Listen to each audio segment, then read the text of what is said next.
Today on Speak Life, I'm going to show you a talk that I gave to Durham University Christian Union, and I spoke all about comedy and tragedy. What is life, a comedy or a tragedy? Hence the masks over my left shoulder.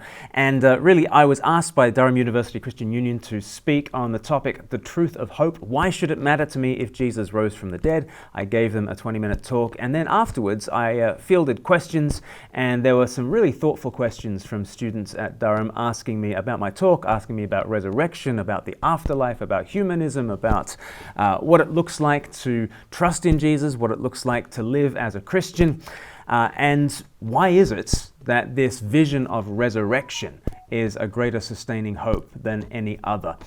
So let me show you the video talk that I gave, and then I'll show you the 30-minute Q&A session afterwards. And before I do that, have you subscribed to the channel? We'd love to keep you updated with everything that's going on. So why don't you hit the subscribe button, click the bell, and if you want to get some more stuff from Speak Life in your inbox, why don't you visit our website, speaklife.org.uk/sign up, and you can sign up to our weekly email.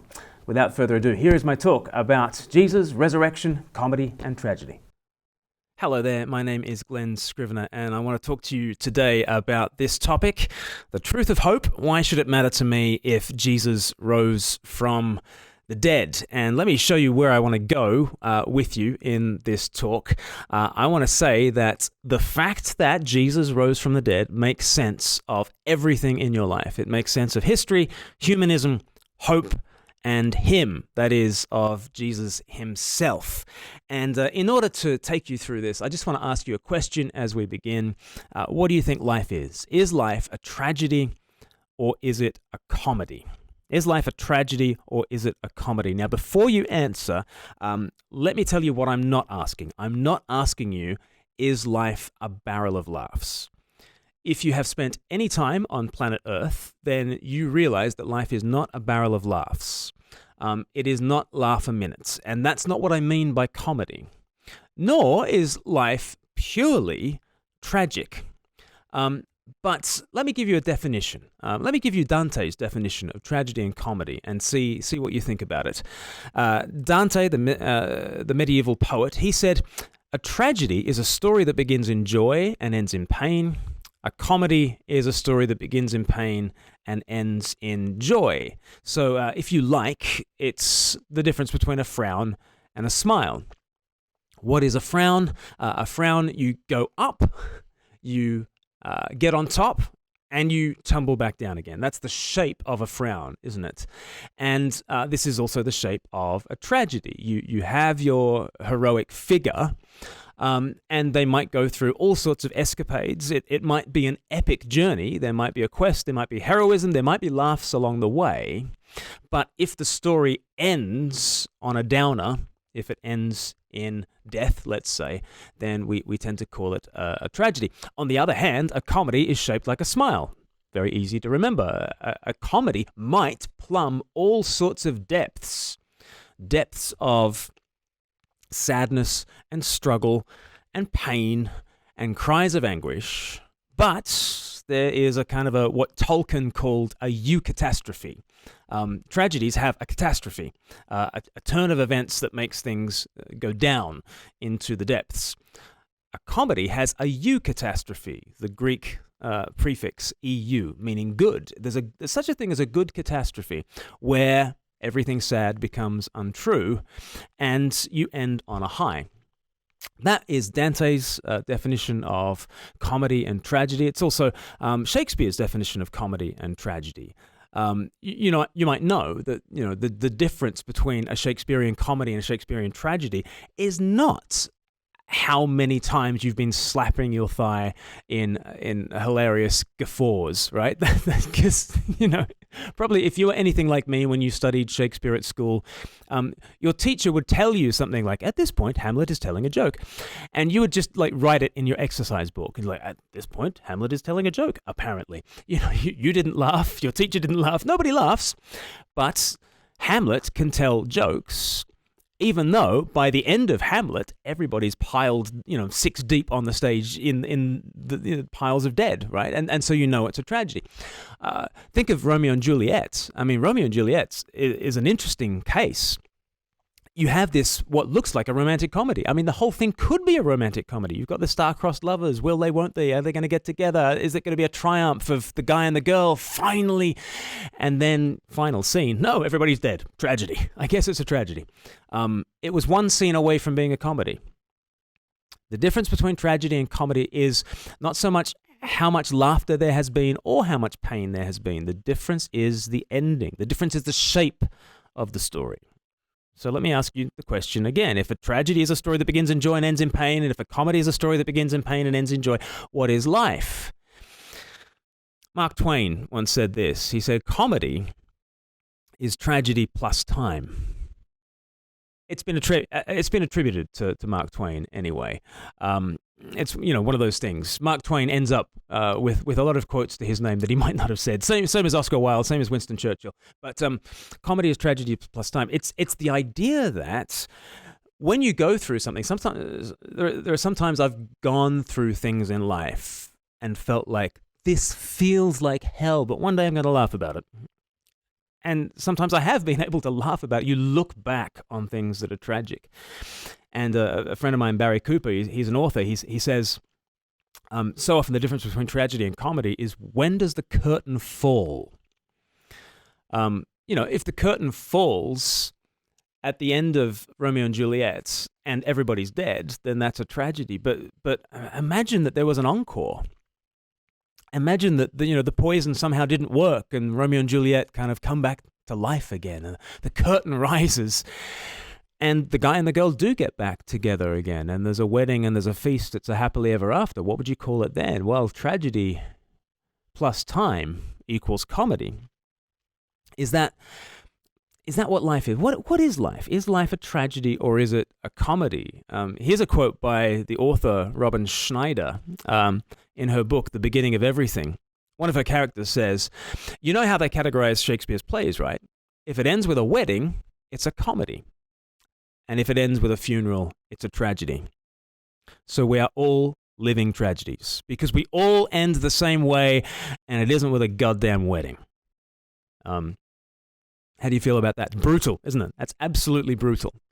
But it's inescapable, really. If Shakespeare was to write the story of your life does not end with a wedding, does it? All 14 of Shakespeare's comedies end with weddings, sometimes with 4 weddings, okay? And that's when you realize that it was a comedy all along. Not because you'd been laughing, because you hadn't. Admit it, you had not been laughing at the jokes. But you know it's a comedy, not because your hands and thighs are now leathery from being slapped together. No, you know it's a comedy because it ends with a wedding. Does your life end with a wedding? No, it ends with a funeral. So if Shakespeare was writing the story of your life, what would they call it? They would call it a tragedy. That's a confronting truth, isn't it? What is life? Is it a tragedy or is it a comedy? If we're being brutally realistic, if we're being honest, I think we have to conclude that life is utterly tragic. It's something that Joseph Campbell said. He said, the happy ending is justly scorned as a misrepresentation, for the world as we know it yields but one ending, death. If Shakespeare wrote your life, they would call it a tragedy because the ending is not the marriage, the feast, and the happily ever after. The ending is death. Your life is tragic. That is not to say that your life cannot be full of adventure and heroism and laughs along the way. But it is that the shape of your life is tragic. And don't we know that the shape of our life is tragic? And don't we live as though the shape of our life is tragic? We live as though everything in life is about getting and taking and ascending and climbing and being on top and enjoying our brief moment in the sun. And perhaps that's what your university days are all about, right? You know, you've got to university, right? And you're going to enjoy it because, you know, you've earned it and you've climbed and you've gotten on top, and these are your green salad days, right? This is your brief moment in the sun, and you want to suck the marrow out of life now because we all know that at some stage you'll get over the hill, like me. You'll get old, like me, right? And you'll start to descend deeper and deeper into the depths. And, the other day, I put my shoulder out the other day, just pushing my daughter in the swing. That's all I did. I just pushed her in the swing, and I went to the doctor and I said, "Doctor, is there anything you can do for my shoulder?" I seem to have. He just said, "Have you tried paracetamol?" That's it. They don't try to fix you. Okay, once you get to the age of 40, they do not try to fix you anymore. I used to go to the doctor. I used to play a lot of cricket. I used to put my shoulder out. As soon as I said, I've hurt my shoulder, the doctor would say, "Oh, we must rush you to the local physio, and you'll get, a course of treatment." And they try to fix you.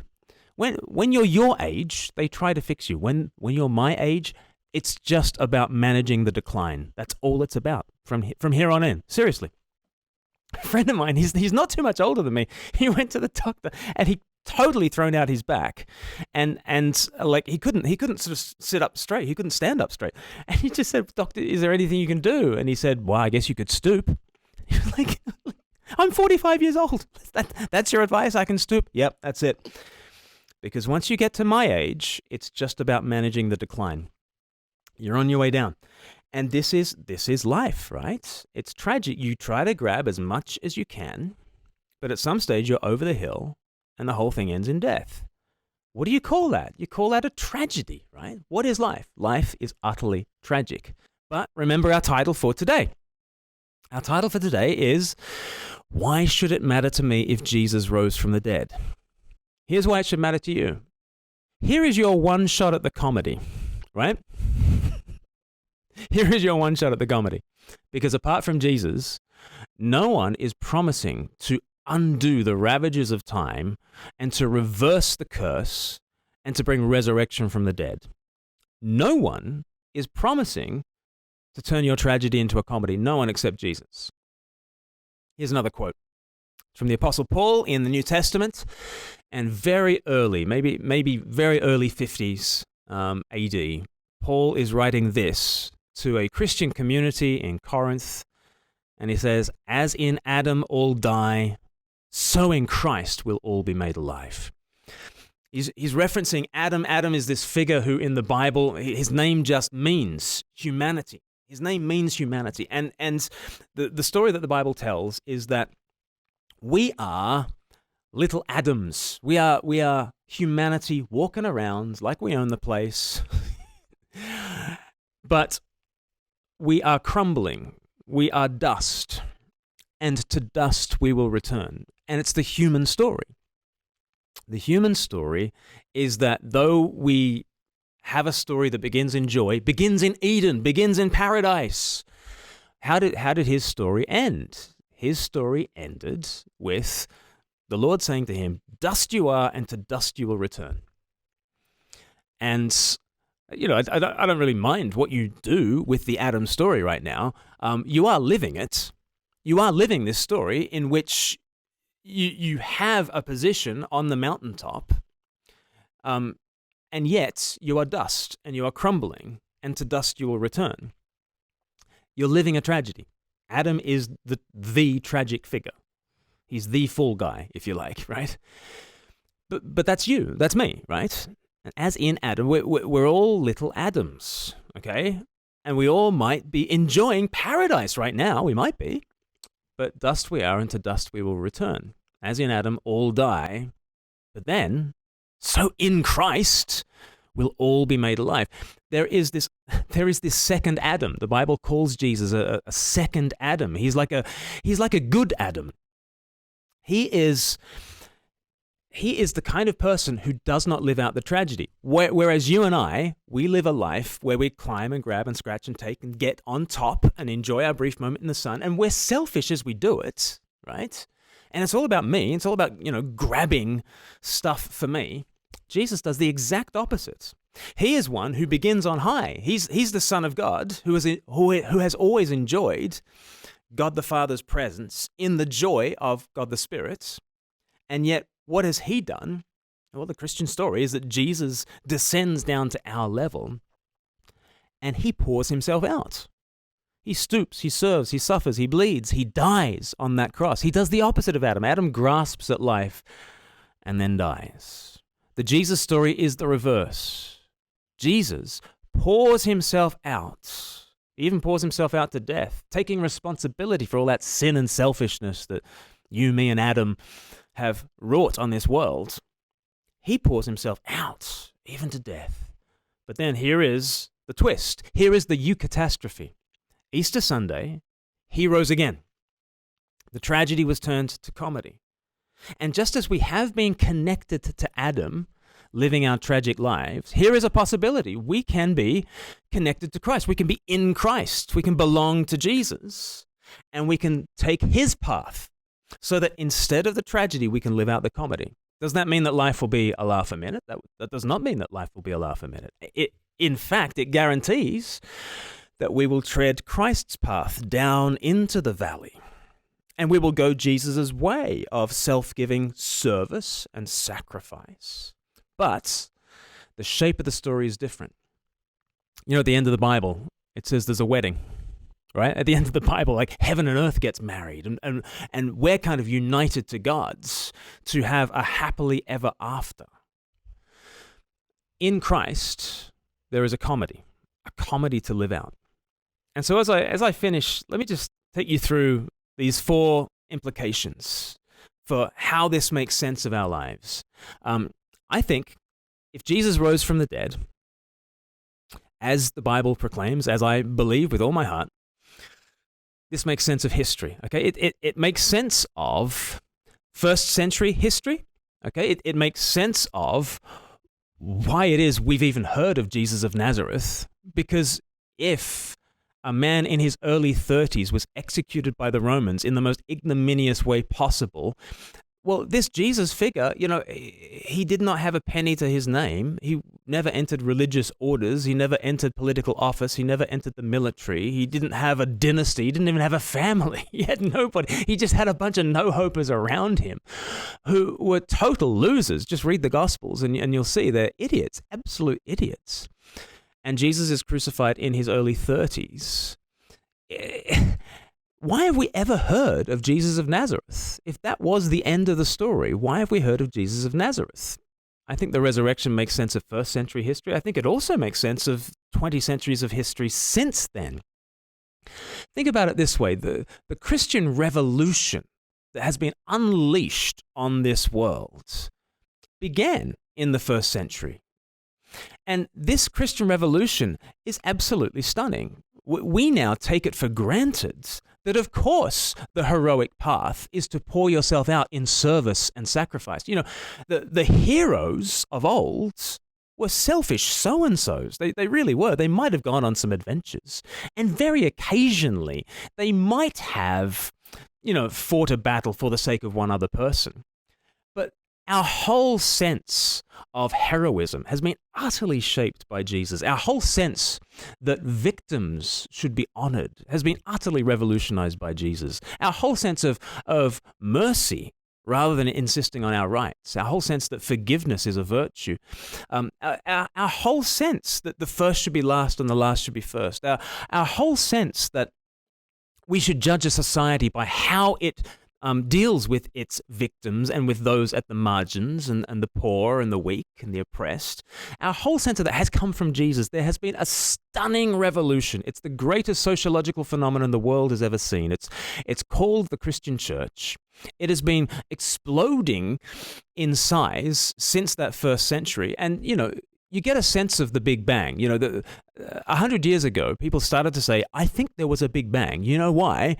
Because they saw an expanding universe, and they just wound the clock back, and they inferred an explosion. At the 0 point, there's this hyperinflation. Bang! You know, out it comes.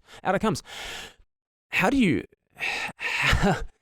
look at an expanding universe of Christian values that have absolutely shaped you? You might want to talk to me about this, but the way in which Christianity has utterly shaped who you are, the way you think, even your objections to Christianity are founded on Christian values. I promise you they are. We live in an expanding universe that's been shaped by the Jesus revolution. Something unleashed it. Wind back the clock. When was the Big Bang? Well, the Big Bang happened in the first century AD. How did it happen? How did it happen? When you look at his followers, when you look at how powerless they were, and the powers of empire entirely arrayed against this tiny Christian movement, they snuffed out Jesus. Why have we ever heard of Jesus of Nazareth? This makes sense of history. It makes sense of humanism. As I've said, all these values that we prize are because the victim became victor. That is the Christian story. The victim on that cross, Jesus of Nazareth, he became victorious over death and hell and Satan and the powers of empire. The little guy did it. David beat Goliath, right? And that has humanized the world in a way that's quite stunning. And it is the reason why we today value the weak and the poor and the marginalized and the oppressed and those who are at the margins. Because God descended to the margins, right? And was vindicated in doing so. And now in the resurrection of Jesus, it's like God sort of raising up the ultimate servant, the ultimate one who came not to be served, but to serve and to give his life. Our values, our human values, have really derived from the victory of the victim. Every other civilization thinks that the poor should rule over the weak. And it's dog eat dog, and the strongest should survive, right? We have a sense that actually the weakest should be raised up. The weakest should be raised up.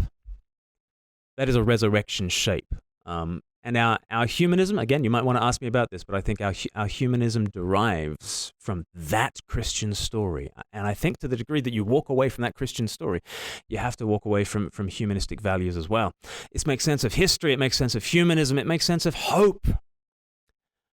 If we are simply biological survival machines clinging to an insignificant rock, hurtling through a meaningless universe towards eternal extinction, why hope? Where do we get hope from? And yet, if the Jesus story is true, we have cause for all the hope in the world. The black shroud of death is coming, but Jesus is like the needle who pierced through the black shroud of death and came out the other side. And if we are in Christ, if we're connected to Jesus, then we are like the thread pulled through and coming out the other side. We have cause for hope, and you cannot live without hope. It makes sense of history, humanism, hope, and it makes sense of him. Listen, ultimately, the reason why I think Jesus beat death is because I think Jesus is Lord. I encountered Jesus in the scriptures, and I looked at the Gospels, and I saw his towering personality. I saw his stooping love, and I thought to myself, yeah, he's it, his ultimate reality. He must be God. And if he's God, it would be very surprising if he rotted in some first century tomb, wouldn't it? Be very surprising. But the very fact that I encountered him as meeting me with living power is because he really did beat death. And I believe that you can encounter the living Christ today by opening up his word, shooting up a prayer, and saying, Jesus, meet me. And I think you can have an experience that I had, which was not of simply reading the wisdom of a dead teacher, but of encountering a living Lord, because he did not rot in that Jerusalem tomb. He did indeed rise from the dead. So, the truth of hope. Why should it matter to me if Jesus rose from the dead? Well, history, humanism, hope, and him. I hope they give you reasons to believe in Jesus. Thanks so much. Yes, does anyone have any questions to kick us off? You talked about meeting Jesus and kind of then living the kind of comedy shaped life. Is it enough to just kind of think, oh yeah, that's probably true about Jesus, and then crack on, or is there kind of a difference there once you've met him? Like what might change? I think everything changes at that point. For a start, for you to be able to look at a crucified man and say, that's the living God, well, that's quite a miraculous turnaround, because normally and naturally, you don't look at a crucified man and call them Lord. Normally and naturally, you look at a crucified man and call him a loser. So for a start, there has to be an extraordinary upending of your perceptions. The Bible calls it repentance, right? Which is a Greek word called metanoia, which is change of mind. So in order to have faith, there is a change of mind that you need to have, which is quite extraordinary. You look you look at a victim on the cross and you declare him to be the victor. You look at that sacrificial victim and you say he's not a loser, he's Lord. Okay, so already that is repentance. That's a change of mind. But that repentance works itself out in an upside down kind of life. If prior to encountering Jesus, you thought that life was this thing where you climb and grab and scratch and ascend and get on top, then that's just the natural way of the flesh. That's the kind of phrase that the Bible uses. The way of all flesh is kind of self-interest. And I'm going to love you, but I'm going to love you to the degree that it helps me and it serves me. That's kind of the natural way of humanity. And so we live the tragic life to try to get on top. Okay, when you encounter Christ, you look down into the pit and you see that this is where the Lord of life descended to. And you conclude, okay, he is Lord, and he is inviting me now into his comedy. What is the comedy? The comedy is the exact opposite of the tragedy that you've just been living. Because now, with Jesus and in Jesus and through Jesus, I am to walk his path. And what is his path? His path is not climb, grab, scratch, take, ascend, get on top. Suddenly, with Jesus, I discover, not only is this the way of the Lord, this is the way of the good life. The good life is actually to pour myself out and to descend to the needy and to sacrifice and to serve and to suffer. And Jesus said, if you want to save your life, you'll lose it. That's the tragic shape. If you want to save your life, you'll lose it. But if you lose your life for me and for the gospel, you'll save it. So actually, it's a transformational view of Christ that enables you to say he's Lord.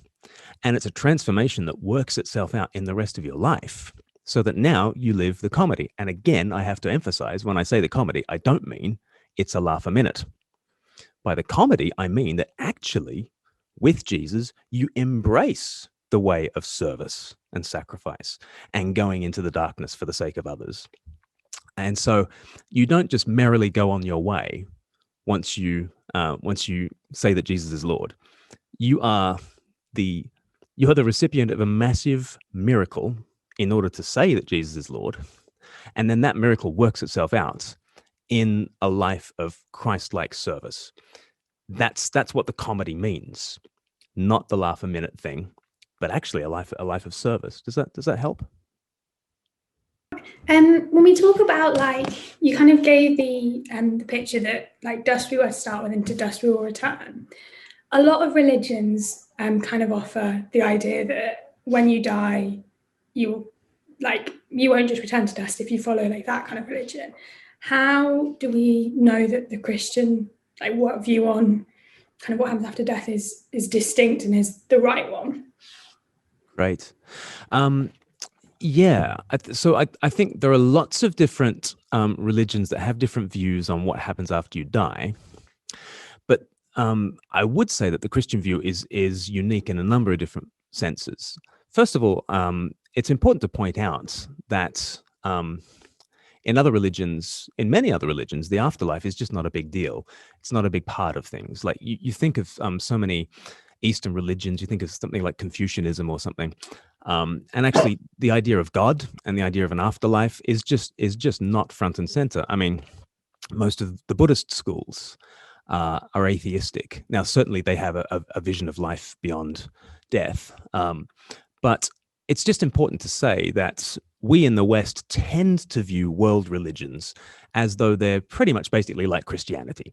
We just kind of assume that because we grew up under church spires, that most people around the world and down through history have kind of roughly had a Christian-ish kind of religion, and they probably have some kind of afterlife idea and that sort of thing. And I don't think it respects those other religions properly if we don't actually interrogate and figure out, okay, what is the Buddhist saying? What is the Confucianist saying? What is the Muslim saying?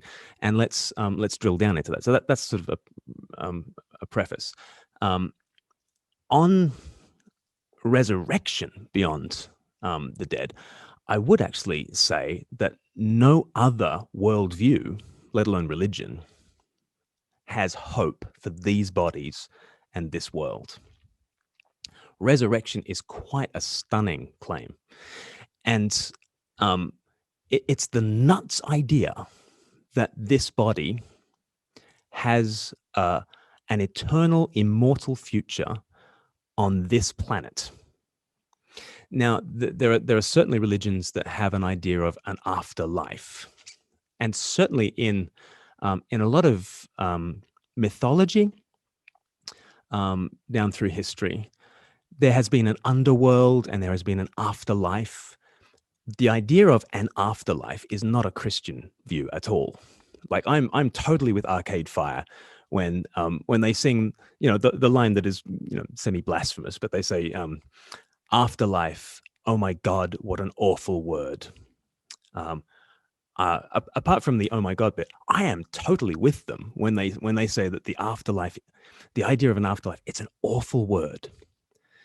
Because Jesus said, I've come that you might have life and have it in all its fullness. And he didn't say, oh yeah, and after you have life, I want to give you some kind of bliss in the ninth dimension later on somewhere else. What Jesus has come to offer is really this world raised up on the pattern of his own resurrection. So I gave the example of the needle that pierces through the shroud of death and comes out the other side.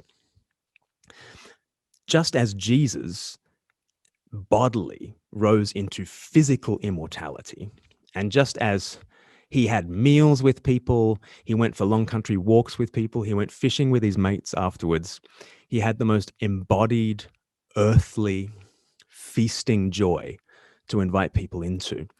And as I said, if we're connected to him like the thread, we get pulled through that, and the whole world is to be pulled through that trajectory, through death and resurrection.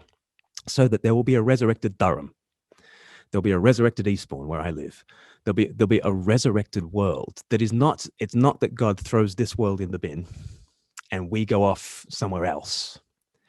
And even in a religion that talks about resurrection like Islam, paradise is emphatically not on earth. And the destination of the successful Muslim is not this world renewed and restored. It is a quite unearthly place. So I would say there's something very unique about the Christian claim. You might think that makes the Christian claim far harder to believe. And we can talk about that because can you really believe that this has an immortal future? Can you really believe that planet Earth has an immortal future? That might set Christianity apart for you as the least believable option. Okay, we can. If that's another question, let's deal with that question. But I guess I would just challenge the premise of whether what Christianity is offering is roughly the same as what other religions are offering, because I think it's really quite different. Go for it. Say so. Maybe it's different to other religions then, but does that make it better? Like better by what standard? I don't know. But for me, let me just from my point of view, there's this great part of the book of Job in the Old Testament. It's this epic poem about suffering, and it's a heavy read. Don't read it last thing at night. It's like this guy Job goes through the most intense hell on earth kind of suffering, and right in the middle of this book, in chapter 19, Handel's Messiah makes a huge deal out of this, and it might be familiar to you from Handel's Messiah, but he says, "I know that my Redeemer lives, and that in the end I will stand upon the earth, and I myself will see the Lord. I with my own eyes will see him. In my flesh I will see God. How my spirit yearns within me." And so let me give you a subjective answer, because ask the Buddhist how comforting their vision of the afterlife is. Ask the Muslim how comforting their vision of the afterlife is. But Job is a guy who's gone through the most profound suffering, and he doesn't just believe in, I know that my replacer lives, as though God will come and replace all the nastiness. Let's forget the nastiness. We'll shove all that in the bin, and we'll do this different thing over here. No, it's redemption. Like the Bible is massive on redemption. That which has gotten twisted kind of gets integrated into a redeemed, a recycled, an enhanced glory that is all the better for having included those dark elements, right? It's not that God will replace, he doesn't just sort of wipe the memory banks and say, forget all the darkness, here, have the light. It is that he weaves those dark, twisted, painful elements into something greater. I know that my Redeemer lives, and in the end I will stand upon the earth. So there is not only a continuous hope for me, there's a continuous hope for this world that we fight for and that we love.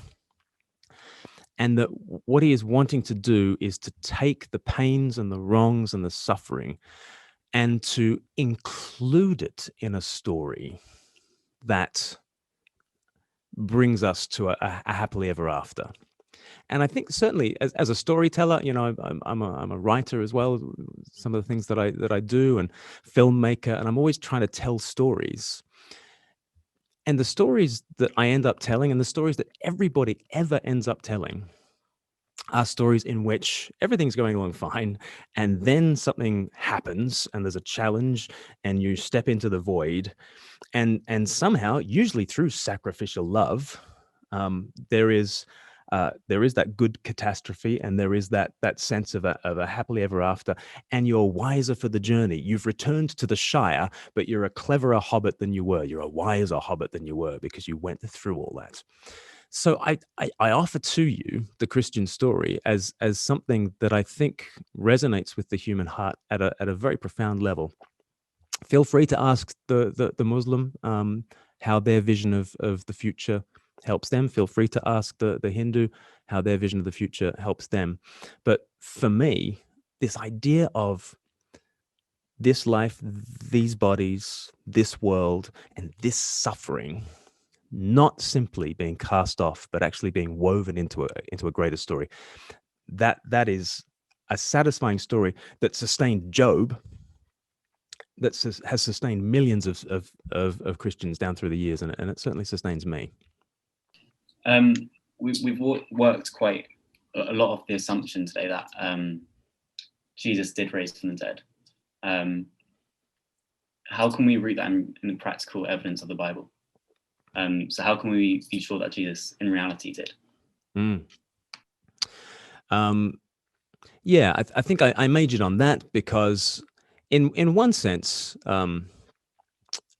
convincing you of something is much more difficult if you don't want it to be true. And it's just the nature of confirmation bias, isn't it? That if you don't want something to be true, then you set the evidence for you set the bar for countervailing evidence really, really high. And, only if someone jumps through all those hoops are you going to believe something. Whereas if you want something to be true, the bar shifts downwards, and you start to ask, can I believe this? Rather than asking, must I believe this? So part of what I've done is just paint a picture of this is what Christians believe about resurrection. But what would be the evidence that would convince you? Sometimes I speak about 3 H's. In the talk, I spoke about 4 H's. Here are 3 different H's. I talk about the heavens, I talk about history, and I talk about him. And, the heavens, I discuss the fact that we already live in a life from the dead universe. I happen to believe that this is Jesus's universe, and therefore it operates according to his kind of Eastery life from the dead kind of personality. And, just look at these 4 miracles that everybody agrees to, whether you're Christian or not. We already believe that everything has come from nothing, that order in this universe has come from chaos, that life has come from non-life, and that minds have emerged from mindless matter. And those are all life from the dead miracles. And some of these miracles are orders of magnitude more improbable than Jesus of Nazareth stepping out of a Jerusalem tomb. So I would start to ask questions about this universe is not the closed system that post-Enlightenment minds are tempted to think of it as. We think of the world as like a giant machine and cogs just... But even to get to the stage of thinking of the universe as a closed system, we're already relying on 4 incredibly improbable miracles, and they're all life from the dead miracles. So maybe there's a life from the dead God. It's not a silly thought. And then you come to history, and part of the history that you come to is the Old Testament is constantly pointing out, it begins on this cosmic scale. In the beginning, God created the heavens and the earth. And it keeps proclaiming this cosmic hope. There's going to be a new heavens and a new earth. By the time you get to the end of the Old Testament, actually all you have is a bedraggled mob of 2 of the 12 tribes of Israel. And they've kind of cobbled together an old temple that's a little bit like the first temple, but it's not very impressive. And then it's like the end. What kind of ending is that? And then Jesus comes along and he says, I'm fulfilling these Old Testament prophecies, because in these Old Testament prophecies, there are things like the Messiah will come, and he will be, in the words of Daniel, he'll be like this tiny stone that crashes against the empires of the Babylonians and the Assyrians and the Persians and the Romans. And this tiny stone will smash those 4 empires, and then will grow to become a mountain that fills the whole earth and has dominion over everything. And then Daniel expands on that, and he says, yes, this stone is actually, he's the Son of Man. He's this incredibly human figure who's not like the monstrous empires. And those monstrous empires, they live or die by the sword, but this incredibly human figure will come, and he will be given the throne of his father, the Ancient of Days, and he will rule over the earth and have dominion. Or you get Isaiah saying that, there will be this child who will be called a Wonderful Counselor, a Mighty God, Everlasting Father, a Prince of Peace, and he will reign on David's throne, and of the increase of his government there will be no end. Well, that's an extraordinary prophecy from hundreds of years BC. Jesus comes and he says, I am that Son of Man, I am that Messiah. And he says, I'm going to have a kingdom that's like yeast that works its way through a batch of dough, or it's like a mustard seed that grows and becomes the biggest plant on earth. My kingdom, my movement will overcome the gates of hell, which is an extraordinary prophecy. Gates don't advance. He says, my kingdom will advance. And he's this 30-something-year-old, like penniless preacher shooting his mouth off in some northern backwater of a long dead empire. And he's like, yeah, I'm going to rule the world. My movement's going to absolutely overturn everything. Turns out he was right on the money. And none of that's contentious. Like Daniel wrote this hundreds of years before these things happened. Isaiah wrote this hundreds of years before these things happened.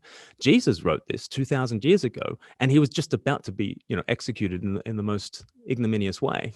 And he's surrounded by idiots. His followers are just idiots. Like he doesn't have hope that beyond him there'll be a great spokesman like Peter who's gonna So here are these predictions, and they have come true. There has been this person from outside the system who's been incredibly humane, who is the Son of Man, who has grown this kingdom, and undeniably, from history, this guy was snuffed out in his early 30s, executed under the Roman Empire. He did die on that cross. That is one of the most assured findings of first century history. And there has been an explosion since him. So there is some evidence. And then you look at the evidence of the apostles, the disciples. They certainly thought that Jesus had risen from the dead. The body was never found. These disciples had experiences of the risen Jesus, which went on for 40 days and then stopped when they said that he went to heaven. And they never reneged on it under pain of torture, under the pain of death in some instances. And they had very little to gain from shooting their mouth off about this first century preacher. And they have absolutely turned the world upside down. And they planted churches around the Mediterranean and further afield, and gave rise to the most extraordinary sociological phenomenon the world has ever seen. That there has been a resurrection. It's happened in history. How do we account from that? And then so there's the heavens, there's history, and there's him. And I do think fundamentally you need to do business with Jesus and figure out, okay, is he who he says he is? He says he's Lord. He says he's it, right? And you have to do that thing that kids do with superheroes. They talk about, would Spider-Man beat Batman in a fight? And you weigh up like whether these superheroes would beat the other guy. And you've got to do that with death and Jesus. You got to look at death and you think, okay, death has never lost a battle. Death is the undefeated heavyweight champion of the world. And you look at Jesus, and he looks really weak. And there he is on a cross, bleeding his own heart's blood. And you think, and this is why I say it's a miracle. It's a miracle when you look at Jesus and you think, I actually think he's it. I actually think he is who he says he is. I think he is the God who brought about all these miracles. I think he is the life from the dead kind of Lord. And if he is Lord, it would be extraordinary if he stayed dead. It would be extraordinary if he rotted in some Jerusalem tomb. So I think those are some of the bits of evidence that I'd point people to. Glenn, in your talk, you said that humanism depends on Christianity and the resurrection, kind of this idea of a hero who sacrifices. But I guess what basis is there to say that that idea comes from Christianity and rather than, I guess, Christianity following the pattern of the world in that respect? Oh gosh, yeah, huge issue to deal with in a couple of minutes. Yeah, and I threw it in there as a big point to make, but I agree with Nietzsche. I think humanism is basically Christianity light. I think it is a secularized version of Christian values, because what do you have to believe? To believe in human dignity, in human rights and human equality, you have to have some quite theological beliefs about who human beings are, and I think they are ultimately dependent on Christ, and I think secondarily, this idea that we tend to all have, whether we're Christians or not, that a society should be judged by how it treats the weakest among us, and that power is to be used to serve. In biblical terms, that the first should become last so that the last might become first. I think that is a profoundly Christian idea as well. And what is extraordinary is that an empire that is absolutely founded on brutality crushed Jesus. And within a few centuries, that empire worshipped Jesus. And that Jesus revolution has swept the globe ever since then. And I just do think it is. Here's another miracle. I mentioned those four kind of cosmic miracles. Here's a fifth historical miracle. How do you go from execution to world domination? How do you go from this penniless preacher to the entire world believing that self-giving love and that kind of sacrifice is ultimate, that the victim is victor? Again, I would point you to the revolution of Jesus. I would point you to this massive expanding universe of Christian civilization and thought and value. And I would say, wind it back. And I think you will find that there was a big bang in the first century. And I think that big bang was Jesus rising again from the dead, just as was predicted all throughout the Old Testament, just as Jesus continued to say. And if you believe that, then you start to live into his revolution, and it turns your tragedy into a comedy, and it gives you a hope in the midst of this world that whatever suffering comes your way, you know that your Redeemer lives, and in the end, you will stand upon the earth and you will see your Lord, and he will weave together the pain and the suffering of your life and the pain of and suffering of this whole world, weave it together into a redemptive tale and a happily ever after. I happen to think that is the greatest story ever told, and I happen to think it's 100% true. And if that's right, then it absolutely changes everything. And I just urge you to look into it.